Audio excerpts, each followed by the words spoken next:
Hi, and welcome to another white paper segment with V Technologies Incorporated. My name is Jesse Zollinger, and I'm here today with Eric Sims, the Client Services Strategic Director here at V.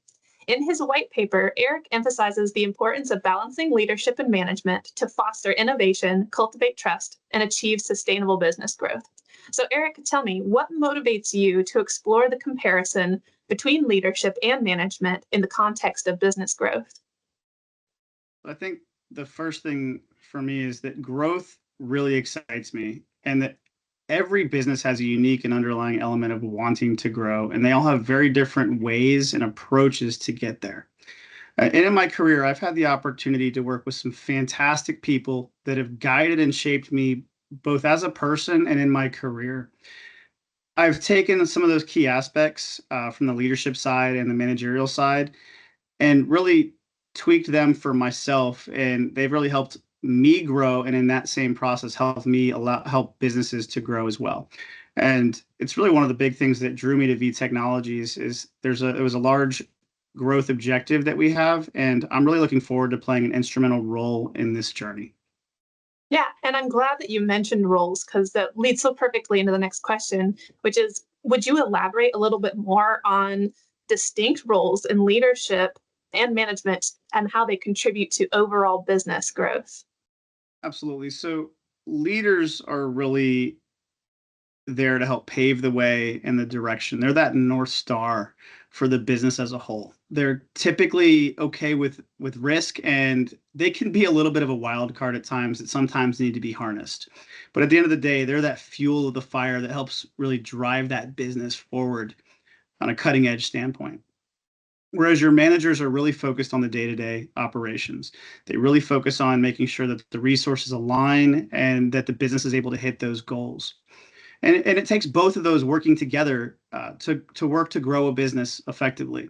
And there's a unique beauty of it when people have significant characteristics of both leadership as well as managers, and when they overlap, the amount of potential it brings is quite impressive. Yeah, so then answer me this, how then do successful companies integrate both leadership and management qualities to achieve growth objectives? So the growth of business really hinges on synergy between the vision and inspiration from leaders and its effective execution done by the managers. So it's really important and imperative to understand the strengths of both leaders and managers and how they work together, because at the end of the day, they really complement each other like pieces of a puzzle. And so one of the big things and big takeaways is you really need to know your people, and then you need to really invest in those people. And to do so, you really need to provide them opportunities to be successful. And what that means is taking calculated risks, right? Learning. And again, so just really focusing on knowing your people, finding your people, and then investing in your people long term. Thank you. Excellent answer. And finally, I'm just curious about some of the strategies that businesses could implement to develop leadership and management skills at all levels of their organization to achieve this kind of alignment that you're talking about. Yeah, I appreciate that, Jesse. And I think one of the big things again is it's really going about knowing your team, knowing your people that are there. And I think one of the biggest things is really just investing in your team as a whole. And doing that naturally and just observing your team is going to help, you're going to bring those leaders and your future stars to the top. Mm.